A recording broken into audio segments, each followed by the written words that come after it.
Okay. 1, 2, 3. Boop. I can't hear you anymore. Oh. How about now? No? Oh, that's my Still fault. no? Hang on. Hello. There we go. Hello. Okay. Just it's my fault. Right. Okay. If you boop again, we should be good. 3, 2, 1. Boop. I booped because I saw you do the motions, even though I couldn't hear you, and then realized I've made a mistake. I should have said something. Anyway. Just because that could have I don't know what I thought was going to happen. But what would have happened is that you would have had to have kept faking it the entire show. Yeah, halfway through. I've got to be honest with you, Dan. What you I don't know I what you're saying. Welcome to Multiple Nerdgasm with your hosts, Matt, Luke, and Dan. Multiple Nerdgasm, your guide to all things nerdy. Commodore 64. I can see what he's highlighting. J.K. Rowling. I'm just going to talk about these things. Yeah. In order. The Rust shooting. I'm watching Finding Nemo. With my daughter this morning. That movie starts with some random fish having his whole family massacred. It's brutal. It's the opening of the film. I'd forgotten just how violent some of these Disney movies start. Right.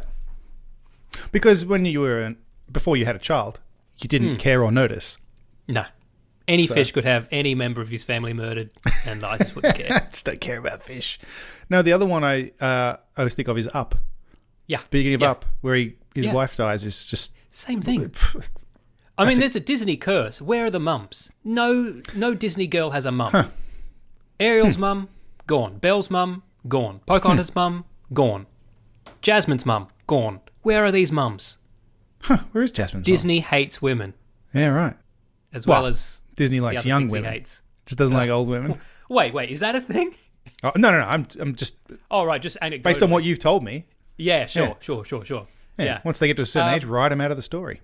But we always talk about...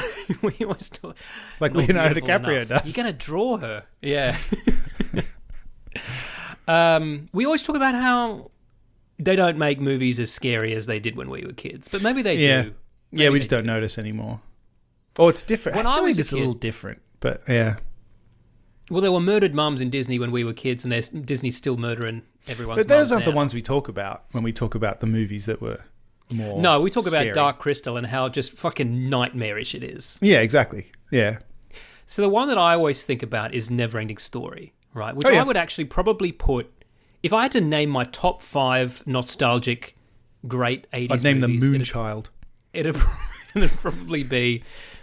Star Wars, Raiders, Goonies, Back to the Future, and Neverending Story. If I had to do 5, 6 to 10 would be a close second lot of 5. I'd probably swap Goonies and Labyrinth, just because Labyrinth was very Yeah, on rotation. That's probably number 6 for me. Yeah, right. But still, all good. But something I learned recently about Neverending Story, because it was always the one that I held up as like too scary for kids, but like we could deal with it. You know what I mean? We could deal with a horse dying of sadness. Yeah. And, like, do you remember how that movie ended? He was trying to save Fantasia from the nothing, and in the end, the nothing wins. Like, Fantasia does get destroyed, but then in the end, there's, like, 1 grain of sand, and she says if there's 1 grain of sand and one person remembers it, we can rebuild. Like, he doesn't save it. There's just hope that they can one day maybe rebuild. Like, that's bleak. Okay. That is bleak shit for kids, right? Oh, but there were sequels, Dan, so obviously it worked out all right. There were sequels. Yeah, it wasn't a never-ending story. There were 2 more, and then it ended. No, it ended when those bullies got knocked in the trash. Yeah, that's right. By an actual Falcor in real life. Was that really happening? At what point did that... Yeah. But anyway, it's like a Christopher Nolan film, Dan. You just don't know. Yeah, don't ask. Decide for yourself. Luke's not here this week, so we can talk about movies like this all we want. He's fine. Just putting that. He is fine. Thought we'd mention well, that. Is he? Out of all of us, Queensland. Oh, that's true. I think people probably worry about him more than they worry about us when we say someone's not here. Yeah, if he's not here. Yeah, true. He's always hurting himself. I learned something about Neverending Story this week that blew my fucking mind. Right? Did you know this? The Neverending Story that you saw, right? And that I saw, and that was the only version we had available to us. Yeah, that's right. Was a remake pretty sure. of a German movie that came out a few years earlier. I didn't know that. And by remake, I mean it used the same shots, but was a completely new construction of an existing movie. Neverending Story is a German film, right? Based on a German book. And the Germans, when they were getting funding for it, thought it's probably in our best interest to get funding outside of Germany as well. And so they got some British and maybe American funding too. So they thought, okay, let's shoot this so that we can dub it into both English and German, right? Right. They then proceeded to make a film, a German film, in German, in the language of Germany, right? Yeah. And you with me? Well, what is that language called? I can never remember. Anyway. yeah, that's right. And then released it. It was a big hit. And then years later, like a couple of years later, sold the rushes and the rights to an American studio who then took those rushes and made their own movie out of it, did their own musical score, made their own pop song to be the opening of it, put it in the order they wanted, and released it as a completely unique movie. So when you watch the German version, it's different. It's different, but the actors and scenes are the same. Is that what you're saying? Yeah. So even Bastian? when you think about it... Bastian speaks English. So he speaks English, but barely any of the other characters are actually speaking English if you look closely. That's fascinating. I didn't know that. No, neither did I. And apparently, because you know how we talk turtle about how isn't speaking English. That's right, exactly. That snail that you can ride. Yeah, so if you watch behind the scenes, like that guy who rides the snail is speaking German on set. His dialogue is being recorded in German. The little kid, Bastian, he's not. He's an American actor because they were like, when this eventually comes out in America, they're gonna need this guy to be speaking That's really English. interesting. Okay. And had no evidently, idea. and the reason I bring this up is because apparently, even though we consider Neverending Story to be a very dark film, the German version is bleak as fuck. It's a laugh riot. No, apparently. Because you know how like our version has like quite like adventurous, uplifting music? Sure. Apparently the German, nah, fuck that. They've just got this like drone.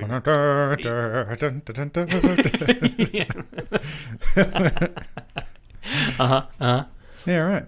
Well, now I've got to find it and learn to speak right? German. And I guess watch I it in German. I can just watch it. Yeah. You'd I know know, what but happens. you'd roughly know what they're saying. Yeah, exactly.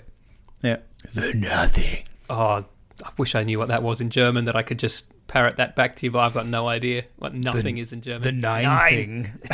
Die nine. Great movie. Great movie. Is it a great movie? You know what? I don't know. I think it is. No, I think it is. Speaking of I'll great go with movies, it is. I watched some great movies this week. One on your list was on my list too, Matt.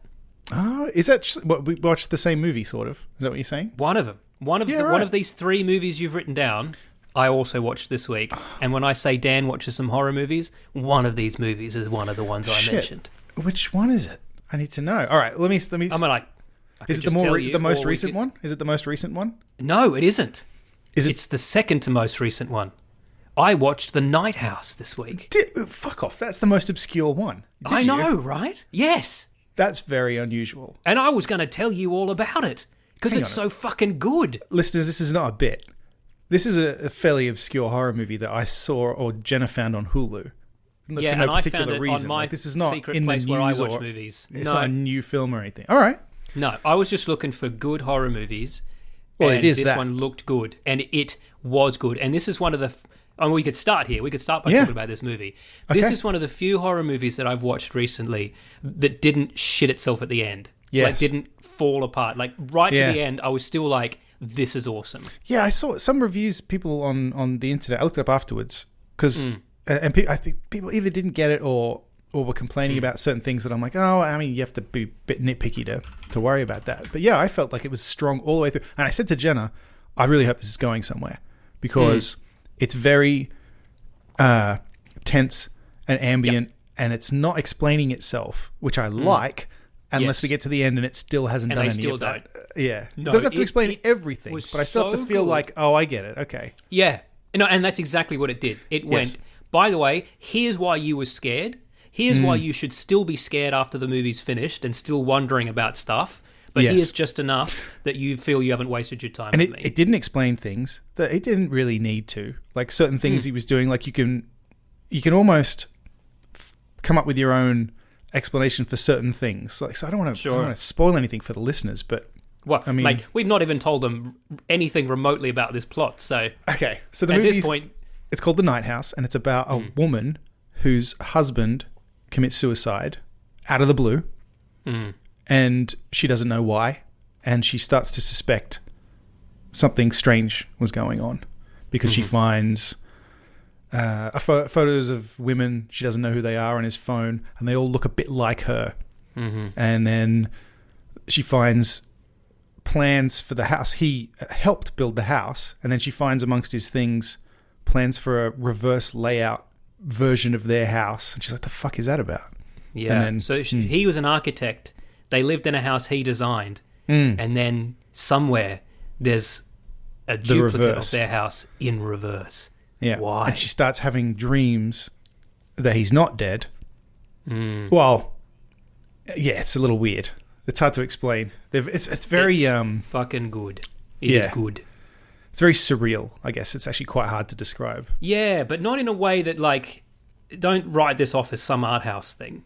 No. It's a very good... It's like how you would imagine a ghost story actually would pan out, where you kind of like... Sure. Everything's just like a little bit... It's not like blatant. Everything's just a bit off for quite a long time. Yeah. And you go, Correct. It is weird. But it's not like in the end the twist is ghosts did it. Like, there's still a very human element to the story, but it is still a supernatural horror in its own right. And I like it even... I mean, it's not a spoiler, I don't think. But even I was thinking about it later, and I was like, you know what? It could all have just been nothing. Oh, yeah. It does leave that there, technically. Yeah. As an option. Yeah, he might have just been insane. Right. And then all the other stuff, she was just traumatized. And it didn't actually even happen. Oh, actually, no. I've just realized that can't be quite true. I think... Because she does interact with other people who confirm certain things. Right. So there is some stuff. Well, you see, you say that, but actually you could write that because nothing happened to that person she interacts with. Oh, good point. So you could reasonably argue that. That's the only one. Yeah, you're right. That's the only one. Yeah. Sorry, listeners. We're being very vague, but you should watch this film if you like it's very creepy thriller, horror. But you're right, it is kind of like that. We would talk about Lovecraft just about every week, but it is kind of like a Lovecraft story where they always start with... I'm insane and I'm going to kill myself after I write this, but just listen to my crazy tale first. Like, yeah, good atmosphere. It's from the director of... I've forgotten what the other thing was. When I looked it up, I was like, oh, that guy. Okay. I don't even know if I looked into this, so let me have a look now. David Bruckner. The Ritual?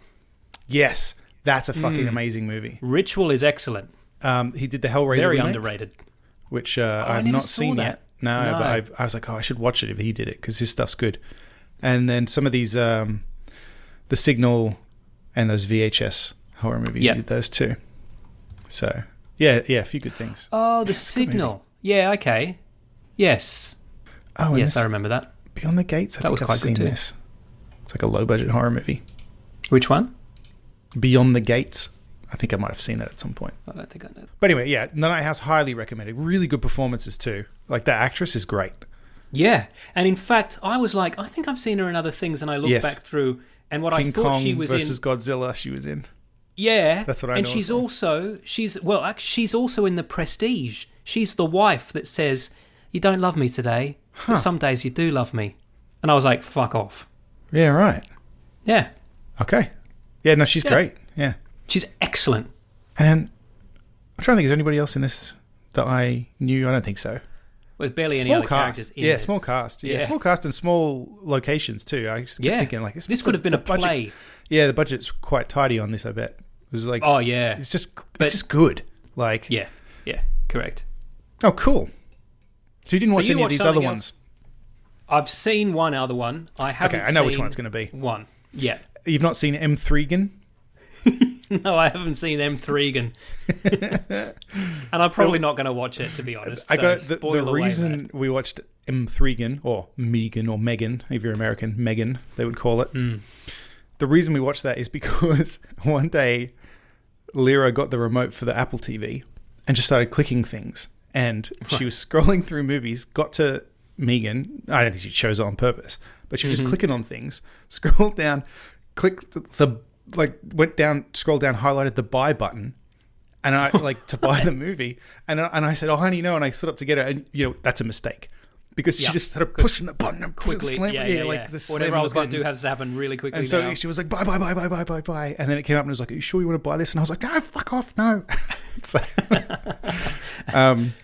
she didn't buy it, but it did put the movie on my radar. So it's a horror-ish movie. I would have thought this might have been on your radar to begin with. Yeah. I didn't know what it was, to be honest, until that happened. I didn't realize that was like a robot. Oh, okay. It's an android. I didn't know that either. Yeah. I'll be honest. I think I thought this was a James Wan. He wrote the script. Yeah. Right. It is James Wan-averse. Yeah. Yeah. So this movie is about I guess she's a programmer of sorts. She builds robots. A robotic engineer who makes toys for kids. She's got this side project that's like a robot. It's like an android, I guess, to like be friends with kids. And then she, because of her sister and her brother-in-law are killed in an accident, and becomes the legal guardian of her niece. And she's a nerd. Robotic engineer, doesn't know how to look after kids or anything like that. It's a whole situation. So she figures, well, I'll just get this robot that I made to look after her. Yeah. But she programmed the robot, right? Yeah, but it's one of those movies where the robot is just it's fucking Skynet from the get-go. Yeah, sure. The robot's smarter than anybody else in this movie. She just magically managed to do which is whatever. At least yeah. They said that's how it was. I think if I was going to make a robot, just accepted it, and I moved on. Smart. Yeah. Yeah, exactly. Fair enough. Yeah. Oh, this robot's a genius. Got it. No worries. Yeah. I'll try not to think about it too much. But there were a few things where they'd say, "Oh, it's because of this," and I was like, "Fuck off." All right, whatever. That's ridiculous. Fine. Yeah. So anyway, the robot prioritizes the little girl over a lot of other stuff, which becomes a problem. And Sure. It's pretty good. It's a PG-13 for sure horror movie. Right. Yeah. I don't think there's any gore or anything in it of any. Does the robot start to kill? Is that what happens? Yes. Oh, you know what? There is gore in it, and it's actually quite interesting. I don't want to spoil it because it's just an interesting choice. They don't show one thing, but they do show something else that I was like, fuck, that's an interesting decision to not show this fairly. I don't know how to say it without spoiling it. But is it a spoiler? I mean, does anyone care if I spoil this movie? No one. I suppose not. All right. So at one point, the robot kills a dog, right? But you don't see any of that. You just kind of hear it off screen. But then in another scene, it chases this kid through the woods, and he runs out into the road, gets hit by a fucking car. You see that in all its gory detail. Jesus. Okay. And I was like, sorry, so we're not allowed to see the dog get killed, but we can watch this kid be run over by a car. That's interesting. When I made my notoriously shit TV comedy in Singapore, where the censors made us remove the punchline for pretty much all the jokes, there was one scene where a dog gets hit by a car and they made us remove it, and they made us cut away. I wonder if for some reason it was some silly thing like that where they were like, oh, we can't see we didn't want to show that, or the way they shot the dog was particularly bad or something. Well, the way we shot it was that we had a dog. We had the camera locked off. We had the dog sitting in the middle of the road. Then we paused. We removed the dog. Then we put a watermelon where the dog was, and then had a car come and actually run over the watermelon. So when you cut it together, it just looks like the dog just exploded into a red fucking pulpy mess. Yeah. It was awesome. It would have been really good and really funny too. But yeah, right. Yeah. So it's just an interesting. I guess technically you don't see the kid get hit, but you definitely see the aftermath. I'm trying to think back. My brain might have done some of the work there for them. It's just definitely more graphic in that case than it is with the dog, which is odd. And in the middle of what's otherwise a PG movie. Yeah, right. Yeah, I think that is the most graphic thing in the movie. Is just that. So, but it's fairly, predictable, and we picked what was going to happen at the end. When something got set up at the beginning, we were like, "Oh, yeah, okay, that's going to come up again," and it did. I see it. You're writing a movie script. Yeah, but It was enjoyable. Yeah, fair enough. That's all it needs to do, really. I think that's all it probably aimed to do. It's for just have you enjoy it. The next movie, I'm not sure I'd say was enjoyable as such. No, it was very good. Yeah, it's excellent, but fuck me. Yeah, you wouldn't go, oh yeah, I love this. Oh, it's a really, you want to watch a funny movie? Watch Midsummer. Yeah. Fucking hell. Yeah. A movie that not only at the end of the movie you go, so where are we now with this? Yeah. What's she going to do? And how do now? I feel about it? And how did I feel about any of this really? Other than gross? Yeah. So listeners, if you haven't seen Midsummer, I don't know whether you should watch it. It depends. Midsommar, Matt. Oh, Midsommar. Sorry. Midsommar. It's about, actually, sort of similar setup. It's about a girl who's a little different. Her sister murder-suicides herself and her parents, and she's distraught. So her boyfriend, who was going to dump her, takes her on a trip to Sweden instead. Yeah. Yeah, because it's relevant, but it doesn't really come up. No. As such again. No. And it would have been the same amount of horror if that hadn't been a thing. Yeah, it's almost unnecessary that happened. Yeah, it's almost like they went, should we put in just one more horrific thing? Or like he just wrote it like chronologically from the beginning, and then got lost in what happened after that, and then forgot. Oh, wait a minute, yeah, that's right. This horrible thing happened to her at the beginning that I've forgot. Sucks to be you, the movie. It is somewhat relevant. But anyway, yes, she goes to Sweden, to this town it's not a town, like a village that's apparently famous. But like, I'm baffled by how it can be famous for what goes on there in this movie. Like, people know. Do people know about this or not? We're completely cool with it, yeah. Yeah, and it's basically like they're Vikings, and they do Viking things, like, like in Norsemen. They throw themselves off a cliff when they get too old and stuff like that, and it's and it gets worse from there. Although in Norsemen, spoilers, they don't.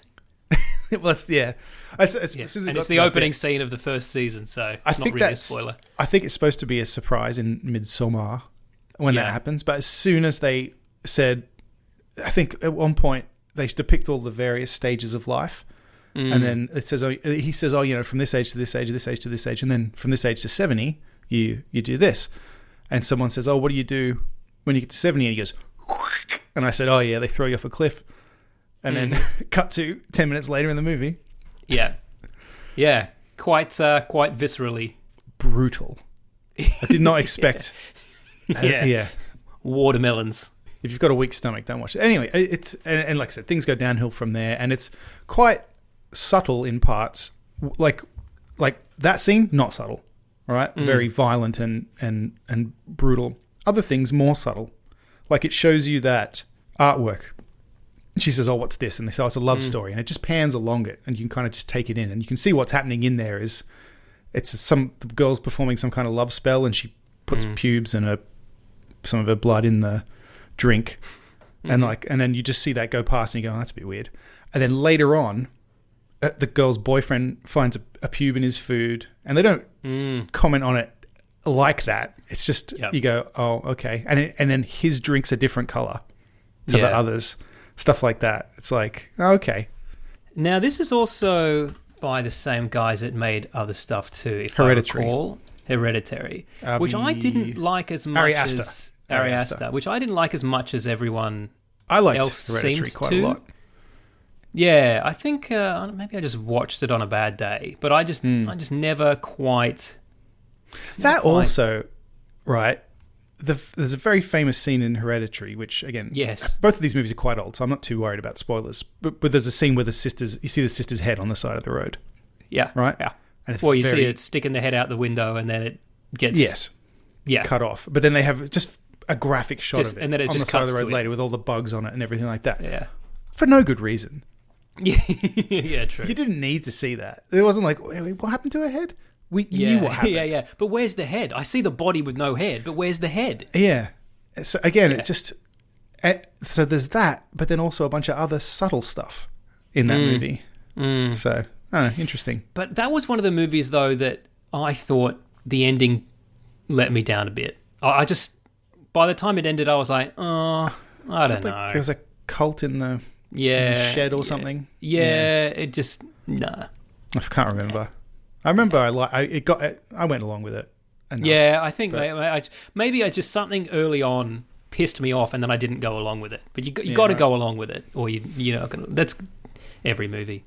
But I watched another horror movie this week that I'd seen only once when it first came out, and then not again, and remembered not really liking it, or just thinking that it didn't lead up to the hype. And then for the second time only this week, I went back and watched The Blair Witch Project. Oh yeah, and I can just say, having watched this now 20-odd years after it came out, this is a fucking excellent movie. Yeah, right. I'm talking the first one, The Blair Witch Project, found footage. I mean, and aside from it being... largely improvised from what I recall. Completely improvised. So essentially what happened was that the two guys that directed it had kind of plotted out what they wanted to happen and then didn't tell the actors. And then put the actors in the bush and just said, keep trying to get to this place and film each other doing it. Have conversations and stuff. Here's who your characters are. And then occasionally we're going to give you motivations that will only tell one of you what their character's motivation is. So it's almost like a drama game, So one gets told, you've got to lose the map, and then, but don't tell the others that you've lost the map, for example. And then one, stuff like that. So it was, largely improvised. But I think it was the hype of this movie that just destroyed it for me because, sure. When it first came out, it was marketed as a documentary, more or less, Yeah. But I think I was annoyed that people thought it was real. But I mean, in hindsight, we were pretty much told it was. So I guess I shouldn't have been too harsh on it. The people that bought into it. Yeah. And as a marketing machine, it was impressive in and of itself. But just watching it now, just as a movie, it's very good. It's tense. You don't know what's going on. The ending is fucking terrifying. And also there's enough guy standing in the corner, Dan. I don't know what you're talking about. Man, that is so good because it's a callback to just one throwaway line at the start of the film. I gotta watch it. And it's very good. And again, it's one of those things where you're like, is it a witch or is it some fucking creepy dude who lives in the woods, or is it neither? Yeah, it's very good. I really like. I remember the lore of it better than I remember the film. Yeah. No, the film is very good, and the evidently they also, if you went to IMDb in the kind of months leading up to this movie coming out, and you looked up any of the actors, it literally said missing, presumed dead. That's quite good. To the point where apparently their parents were getting calls from old friends and relatives going, "I'm so sorry about what happened." I mean, it was the movie that made all the found footage movies. There weren't any before this. No. And then now everything for the next 10 years, everything was a fucking found footage movie. Yeah. Well, and except apparently the sequel to The Blair Witch, which was not, and was, from memory, was quite good. I still liked the second one, actually. Yeah. Because it didn't just do the same thing. Yeah.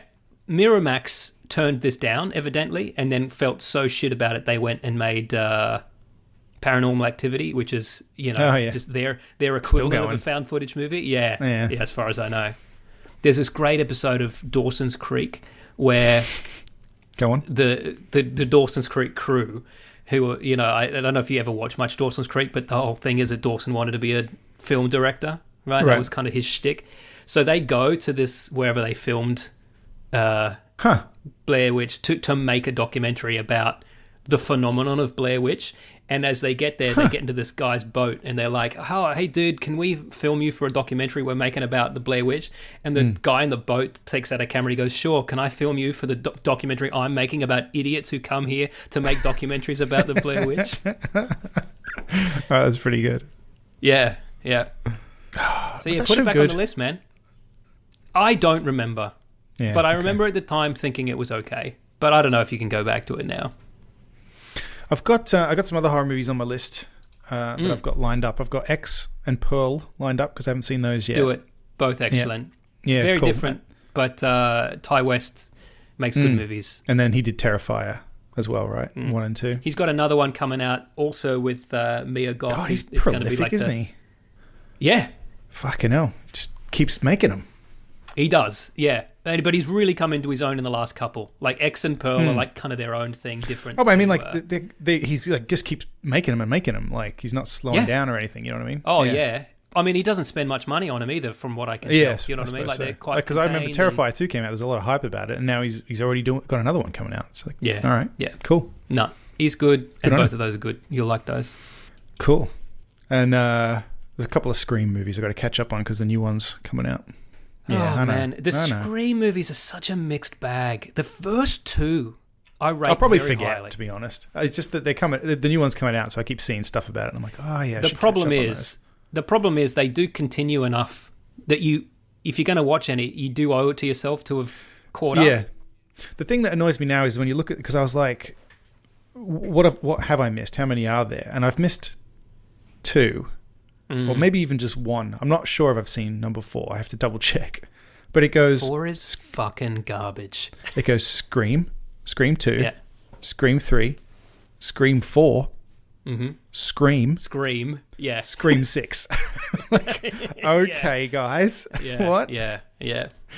Fucking What stupid. was that? There was a couple of years ago, there was definitely a trend in just calling remakes/sequels the same name, which I found bizarre. And I'm glad they're moving away from that.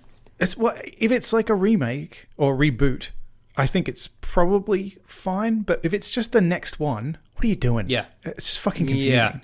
Yeah. Like, well, yeah. Like, this was because kind of a soft Scream, reboot anyway. Scream, not the original one, the more recent film the called second Scream. to last one. Yeah. That is the continuation of the story that has the characters and actors from the first one in it. So no one's going to be confused about the fact that it's like why did you not just call it Scream 5? They reference things that have happened. It's not like so stupid. mind you though, it's the same storyline, so it is kind of a soft reboot, but they all kind of are. Yeah. And that, I guess, I haven't seen it. Maybe they were trying to do something clever. Because that's what Scream was. Wes Craven trying to do something clever, which he succeeded. Yeah. Introverted? That's not what I meant to say. Subverting. Introspective. Subversive. Oh, introspective. Yeah. Right. Yeah. He was trying to It was a comment on films itself. It was a horror movie about horror movies. Yeah. Yes. And especially since Wes Craven was one of the pioneers of the slasher genre. Yes. And here he is parodying it. Yeah. And wildly successful, in my opinion. Yeah. Like, it's just such a good also, movie. he's notorious for his films just having sequels after sequels after sequels. So Scream 2 was also clever because it parodied horror film sequels. Yeah. Yes. And then he got very depressed about what happened after that with all the others. Because he was like, this is not what I wanted. Yeah. That's right. Yeah. But So they're on the list. And then, I don't know what else. Some other stuff. Probably. Yeah. I'm going to be away you for the watch next 2 weeks. Barbarian? So. No, that's on the list. I got to watch that. Yeah. That's one of the whitest kids you know, guys. Wrote and directed that. Too. Yeah, that's right. One of the ones that's still alive. Correct. Yeah. Watch that. I liked that very well. However, I have recommended that to people who have literally rang me afterwards and going, I'm never taking film recommendations from you again. Really? So, but I think you'll like it. I liked it. And I thought the ending was good. But what do I know? I do know it's been hard to avoid because it was a kind of a sleeper hit. So I do know that I don't want to spoil anything for listeners. It's not a spoiler. I don't even know anything about it. I just know that it changes what it is. It changes what you think it is. Okay. All right. Sure. Yeah. Yeah. Okay. In a I'll watch it. It doesn't try to be too clever, but what it does do, it does well. Okay. All right. It's excellent. I really liked it. I can't imagine you not liking this. All right.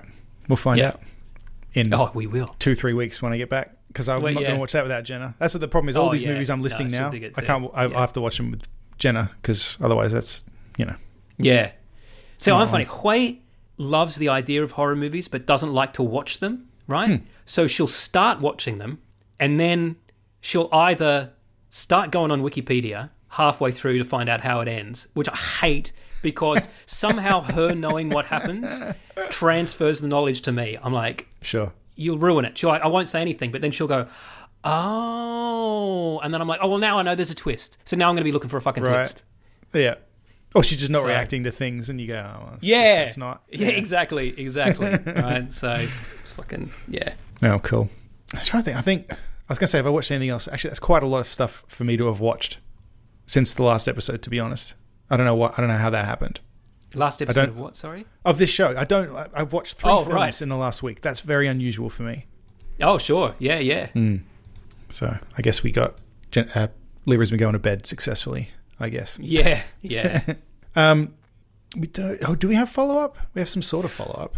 Yeah, so this is interesting because we talked 2 weeks ago about how the Roald Dahl books were being censored and how everyone's angry. And then we heard about how the James Bond books are being censored and half the people are angry and half the people are angry that they're not being censored enough. And then I read this week that the Goosebumps books are going to be censored, right? But the difference here is it's the author of Goosebumps who's decided to censor them. Interesting. What's he censoring? He's just going to update them for the times. He's just going to take out updated references. He's just going to polish them up a bit. Oh, okay. That's similar weird. things, I think, to the Roald Dahl ones, where it's like, if you don't call a kid fat anymore and you don't tell a girl that she's probably going to grow up to be a secretary. Well, I guess it depends, right? Because if you talk those things, yes. Or is he talking more like, he's talking about, putting a cassette in the tape player, and kids these days, if they read the book, they're like, the fuck is this guy talking about? Yeah, I get you. What's a cassette tape? Like, that's true, yeah. Like that kind of stuff, I guess you could update if you wanted to be able to just sell these books ad infinitum to kids. Well, okay. You'd have to change them forever.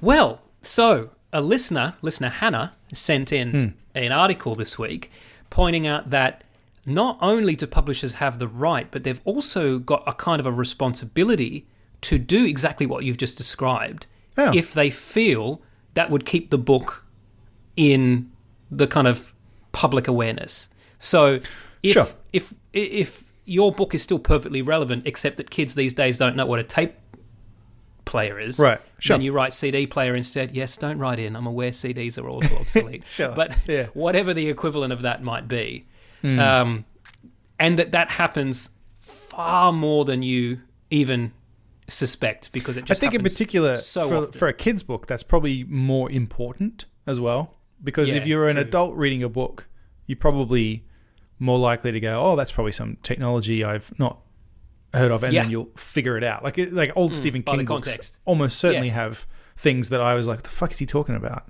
And then I just figured it out. Yeah. A good example, book my daughter has, is about the woman who ate the fly, and then she swallows a spider to eat the fly, and then she swallows a fucking cat to eat that, and then by the end she eats a horse.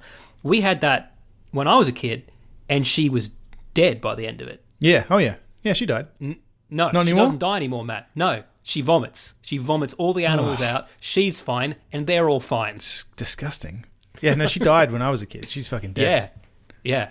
In fact, it was they're trying to cover this up. Swallows a horse. She's dead. Of course. It was like, of course she's dead. You can't eat this kind of animal. And that was the lesson. Don't eat a horse whole. Just stop. Yeah.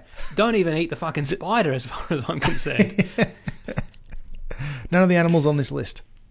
That's this right. list. There are delicious animals. Yeah. They've got to be prepared, though, kids. You can't just shove a pig in there. Yeah, they've got to be prepared. You've got to tell them in advance that they're going to be eaten. Yeah.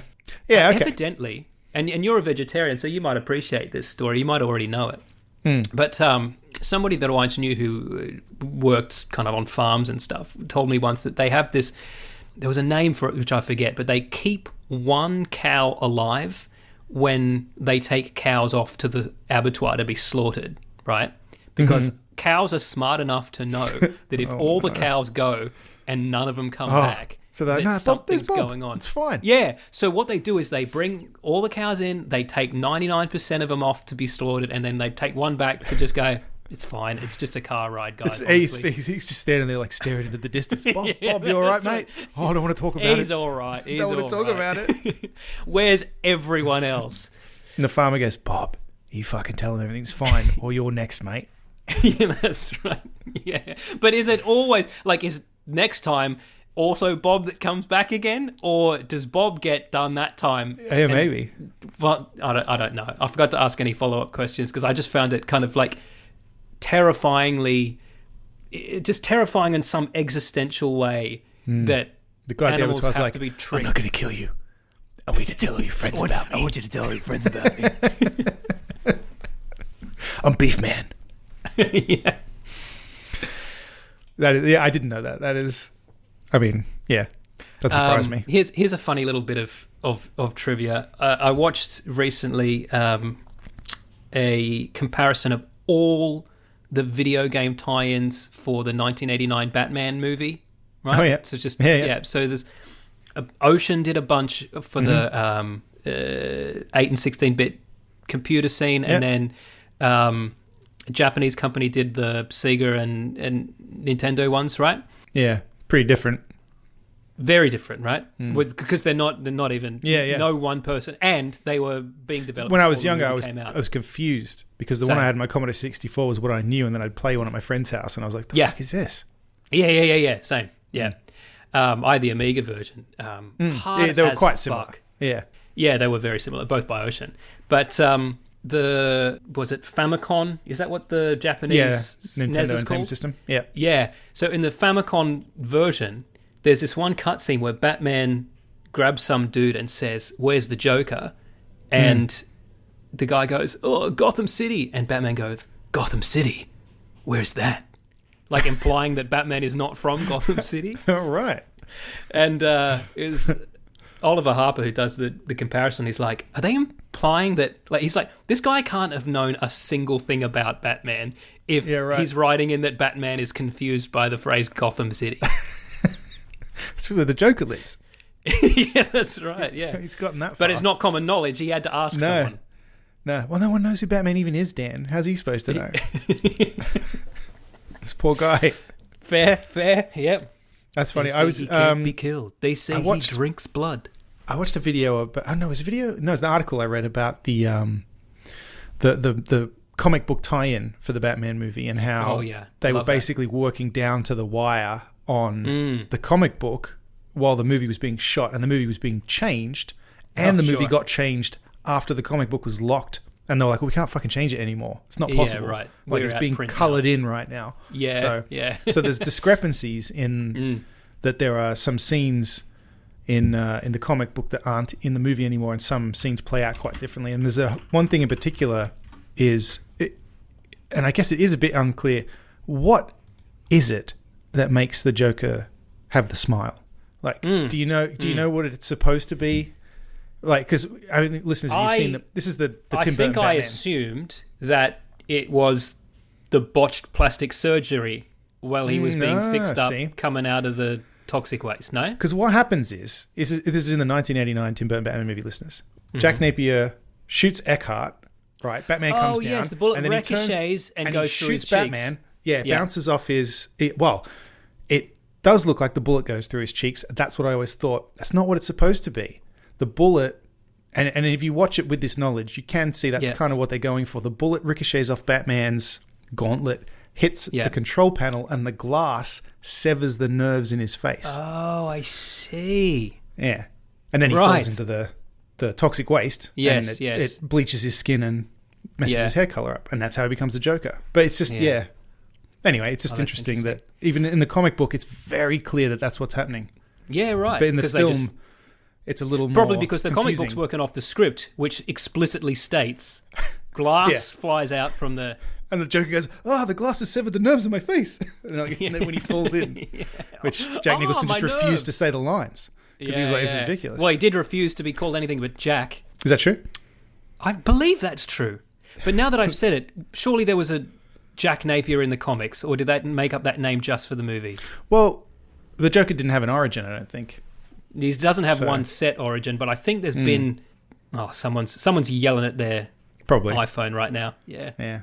Don't bother doing that. Send us an email. That's probably the best way to get our attention. Yeah, it's unlikely we're within earshot. We can't hear you. Yeah, it's very unlikely. I had a novelization as always. When I was a kid, I loved novelizations. Got it on the shelf behind me, Dan. Yeah. So I also by Sam Hamm. Yes, it is by Sam Ham, yeah. But mine, I had the audiobook on cassette tape, just to bring this back, right? Oh, yeah. What's a cassette tape? Read by Roddy McDowell, of all people. Fuck off. Fuck off. Yeah, right. Yeah. So if you don't know who Roddy McDowell is, you probably know him from Planet of the Apes, or you might know him as Bookworm from the 1960s Batman. Hang on a minute. Roddy McDowell. I've got to find this if it exists. Yeah. Hold on. I got to find it too now that Roddy McDowell Batman. And let's... So it just brings up Bookworm. Oh my God. eBay. Roddy McDowell reads Batman. On cassette still? It's on cassette. It's $15. Yeah. Oh, get it. How would you play it? How would you even play it? The only cassette tape thing I have is my Commodore 64 one, and I don't think that's going to work. That is phenomenal. I didn't know that was a thing. That's ridiculous. Who the fuck was like, who can we get to read this? You know, do you think we can get Roddy McDowell? Or do you think he's up for it? Oh, yeah, that's right. It's a moonshot, but we could try. Him. Yeah. I mean, maybe if he just fucking loves Batman and just wants to be part of it. Which of the two Ronnies is McDowell again? Yeah, that's right. Listeners, if you don't know what the two Ronnies is, good for you, man. I guess. Dude, sketch comedy show. I told you, I went into a two Ronnies fucking rabbit hole about 3 weeks ago. Did you? Man, this is wild. They are writing sketches in the 60s or whenever this was. 1971. 70s that are funnier than anything. They've got this one called Four Candles, right? The guy comes in and he's like, yeah, I'd like 4 candles, please. And he's like, yeah, right, gets 4 candles, brings them out. He's like, nah, 4 candles, handles for forks. This goes on for 10 minutes as he says things that sound like other things. It's amazing. All Listeners, right. Go to YouTube, type in 4 candles, and just fucking enjoy. Enjoy yourself. There's one where they have, you know that show Mastermind, where it's one person in a chair and they just ask him questions? Yeah, quiz him. One dude's got this weird thing where he only answers the question you asked him before, right? So he answers the previous question when you ask him another question. So he's like, what's your name? And he's like, fine, thanks. He's like, and how are you today? And he's like, Jim. So like but then the way that it escalates, it starts getting really funny because the questions start having relevance to the last question. I'm explaining it badly. Go to fucking seriously. 2 Ronnies are way funnier than you remember them being. All right, I'll check it out, and then I'll listen to him read Batman. Yeah, I can't imagine Roddy McDowell. To be clear, Roddy McDowell is not one of the 2 Ronnies. I'm going to. Wait, I'm confused. No, Roddy McDowell is from. Oh my God, you're right. I've just googled him. I'm like, oh, that guy. Yeah, he's fucking Cornelius from. Right, Fright Night. He's the guy from Fright Night. Yes, he is.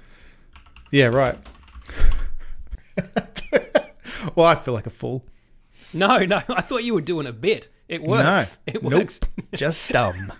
No, I mean, there's no reason anyone should know Roddy McDowell or the 2 Ronnies, but it's all worth it. But seriously, buy this fucking Batman tape, man. You got to buy it.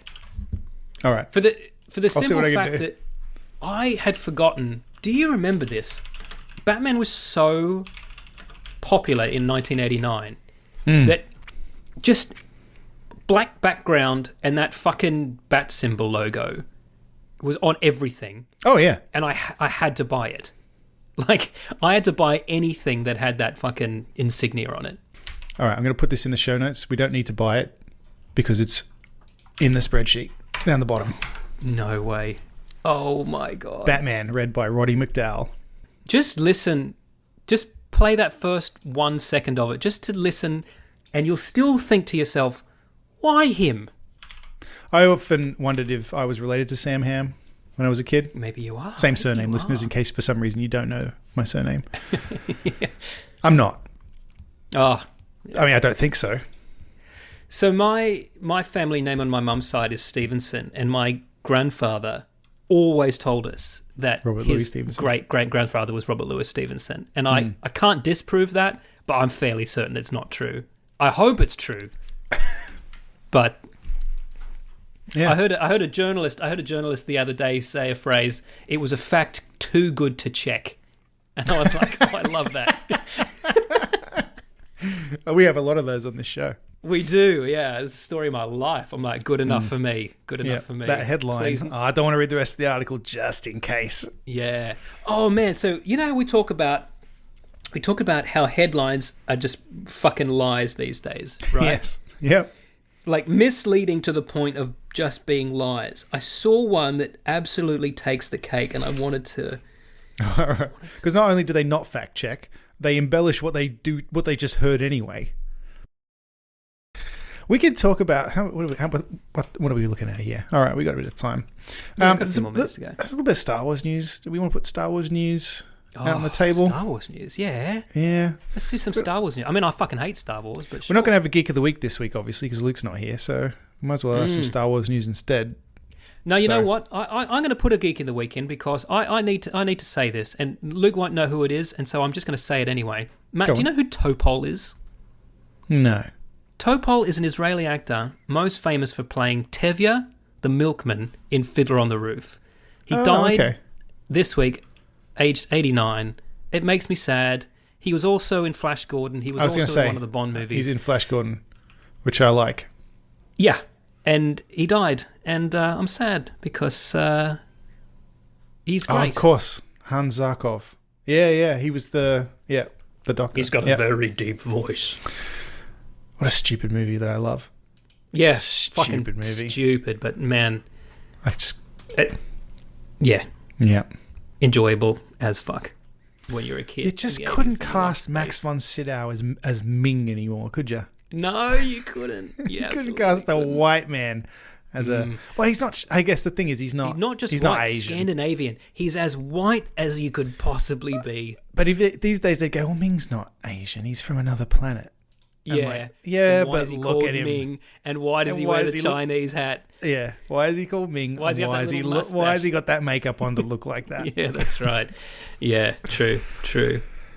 Yeah, that's up there with Mickey Rooney. What's his name? Mickey Rooney and Breakfast at Tiffany's. Yeah, but also the only bad thing about that movie, and the director, I think, said, if he could go back and do anything, he'd make it exactly the same, but he just wouldn't have that in there. Yeah, and the thing is, you could probably just edit that out now. Like, I don't know why they don't, to be honest. It's pointless. There's no point to that character being in that movie.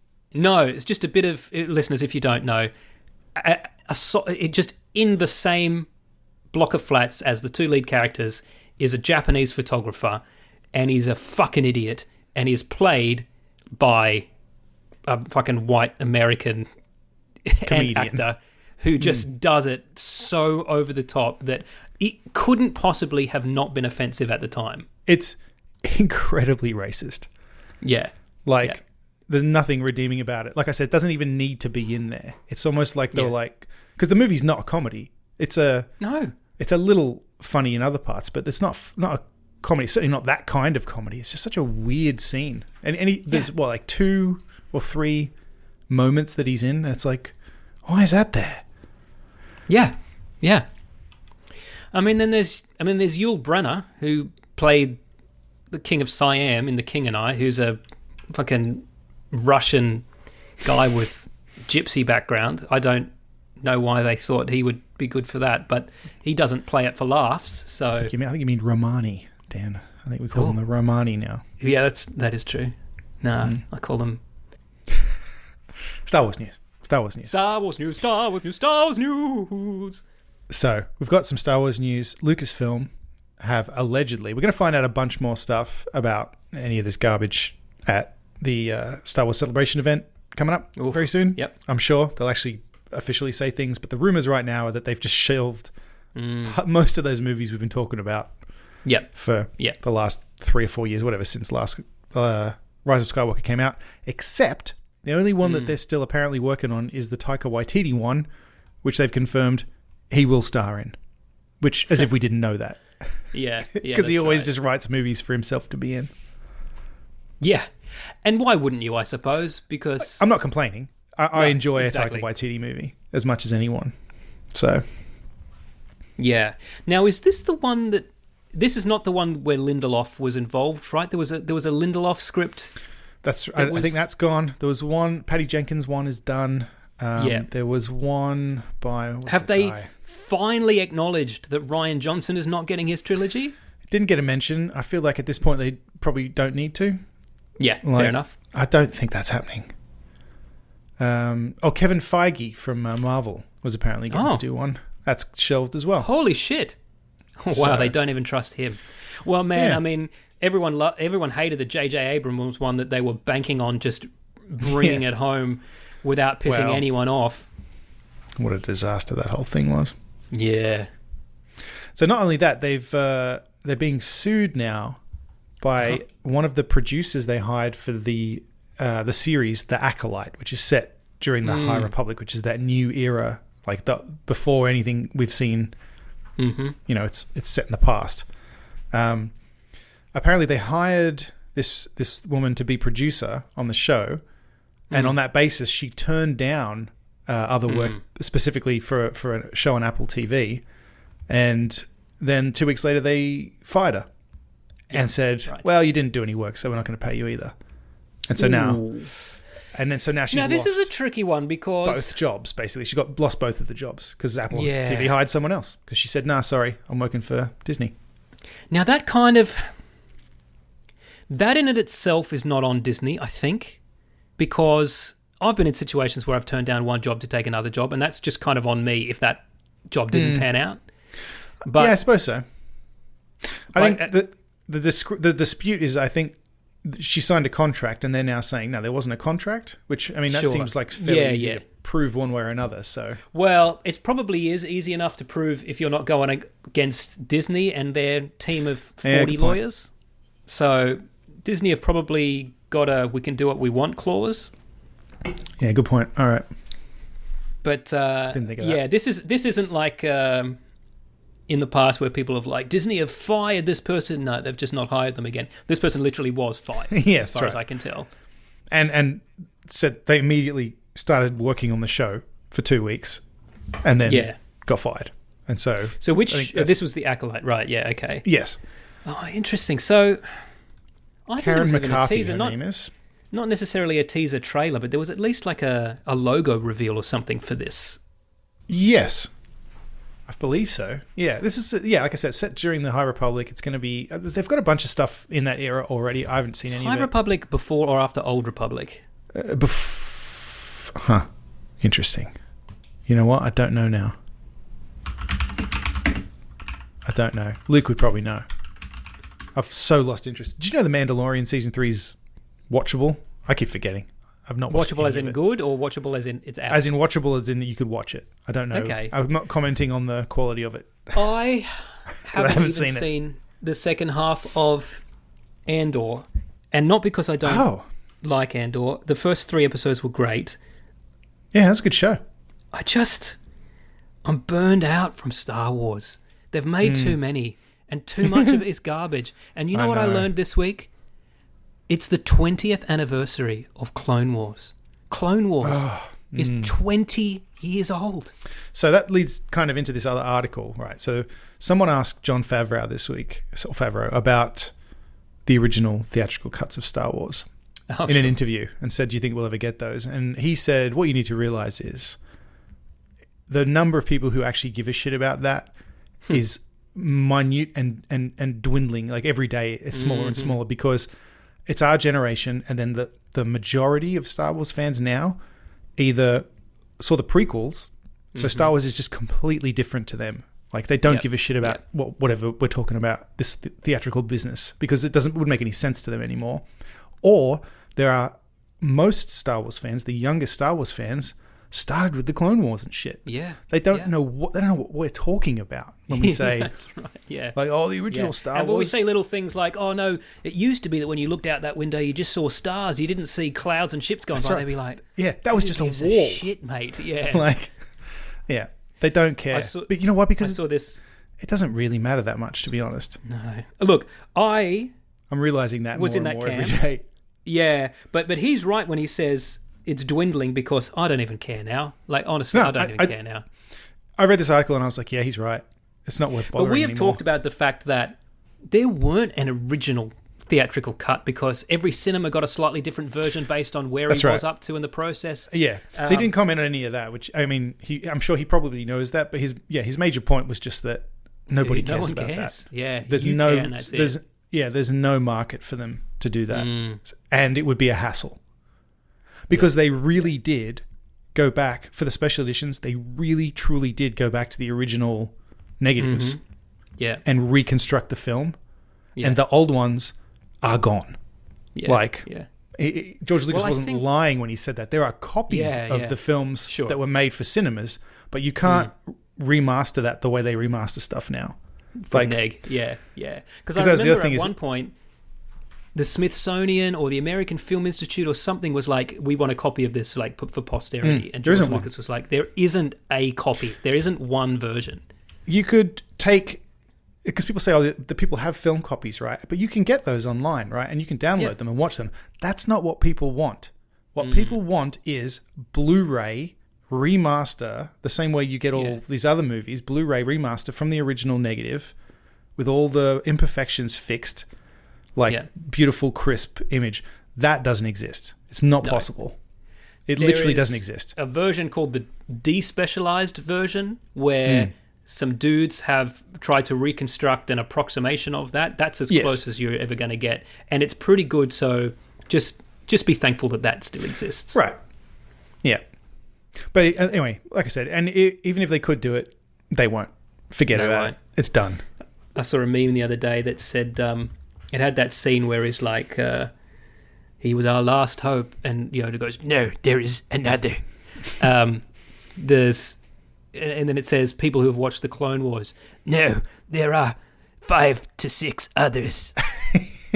Yeah. Well, that's what kids... That is Star Wars. Mind you, so we go, oh, that's a mess. They go, what? What do you mean? Yeah.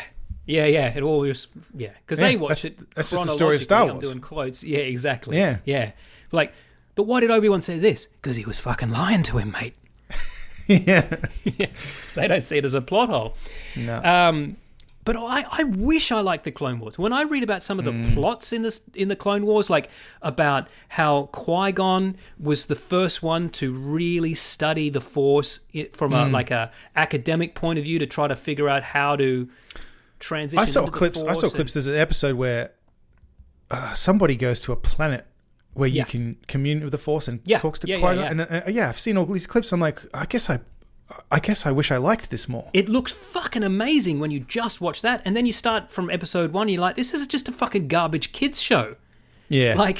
I think it took a little while, because even the quality of the animation, when I see those clips, I'm like, that's not what I was watching. Yeah. I think you got to get past the first season or two. Because that first season is rough. Yeah. For me, anyway. Same. Can't do it. Yoda sitting on top of a tank going, hello, battle droids, look behind you. And they go, where? And he lights out. I'm like, what the fuck is this? Yeah. This isn't Star Wars It's not my Star Wars. Yeah. Well, guess what? You don't have Star Wars. There's no your Star Wars anymore. It doesn't exist. Yeah, it does. It exists on the DVDs in my basement. Yeah. In a very poor... I have to remind myself that even when I was a kid, there was still that Star Wars Droids show, cartoon spin-off.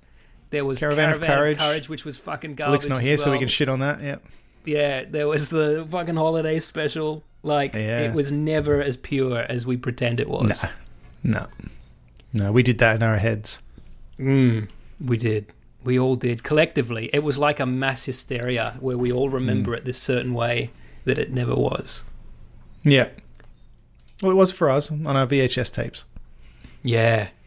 I think you said this the other day. You were like, the version that we remember is not even this theatrical cut everyone keeps speculating about. This one was on TV in Sydney. VHS. Yeah, that's right. Yeah, and the TV cut. Yeah. Whatever. The first time I ever watched Star Wars, I taped it off the telly. I had to go to bed. I set the tape up on record. Right. I went to bed because it got to 8:30 and I was a child. Yeah. My parents said, go to bed. It was my bedtime, In the morning, I got up early and I watched an hour of it before school. And then I begged to be allowed to stay home and watch the rest. And they said no. Yeah, so I watched the rest when I got home. Yeah, you spent the whole day just wondering fucking if they decided to attack the Death Star or not. Yeah, exactly. Yeah, exactly. And then I watched the rest of it that night. And that's the first time I saw Star Wars. Yeah. I had an earache. Like my eardrum ruptured, as it did like 3 times when I was a kid. And I don't know why I laughed. That's not funny. My dad, it's fucking hilarious, isn't it? My dad tricked me by telling me that there was some kind of like sonic cure where like sound waves would make it feel better, so that I had to watch videos, but what he was really doing was just trying to distract me, which was genius, right? Right. So he went to the video store and he brought me back 2 movies I'd never heard of, Raiders of the Lost Ark and Star Wars, and I just watched the 2 movies. Well done. That just became my favorite movies forever. Yeah. I don't remember the first time I watched Raiders even. I mean, it would have been a similar scenario, I'm sure. It was on TV. You know what? I think I might have seen Temple of Doom first because it was on TV. Technically, it's a prequel, so actually that would work. When did that come out? That actually might be it. Oh, both of those were out before we were...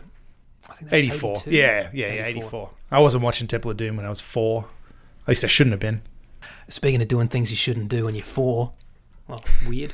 Is this an after party segue? Yeah, I was going to throw to the after party, and then I ruined it. I ruined it for myself. What's the after party for the listeners? The after party is just a little more. It's just a little more show, Matt. And if you're a patron, fucking hell, sure, rented lips, patron. I am patron. Hold on, you do the Patreon plug while I just check on my baby monitor. Oh yeah, my dog's going nuts, so I just want to make sure that my daughter hasn't woken up. If you go to patreon.com/multiplenerdgasm, for $1 a month, you can support the show. Thanks, Charlie. For $5 a month, you get the show early, and it'll never have any ads in it, although it may never have ads anyway, so maybe you should just spring the extra $5. Pay us $10 a month, and you get the after party, which is where we'll keep talking for 10-20 minutes about what we got today. I got to talk about Tim Cook's salary. That's fascinating. Ooh, yeah. We've got some Hollywood sex pest news. Of course we do. I've got technically it's follow-up. William Shatner giving his opinion on stuff again. That's always good. Oh, yeah. Yeah. And then, I don't know, we'll see what else we get to. That's probably quite a bit, actually. I've got some meat there. I'll see you in there. Yep, patreon.com/multiplenerdgasm. Go now. Click. Get the meat. Oh, yeah, go to multiplenerdgasm.com and click on the merch link. Because the TeePublic store's back. I keep forgetting to mention that. If you want some T-shirts or something... Oh, I kind of do, actually. And we've also curated a collection of other shirts on there. I've got some Commodore 64 shirts on there now. Nice one. So go to multiplenerdgasm.com/merch. Click on the merch link. It'll take you to our TeePublic store. And buy some stuff. That's all for this week. Thank you for listening, and we hope you enjoyed the show. If you enjoyed it, then please subscribe in iTunes to receive episodes automatically. We'll see you next time.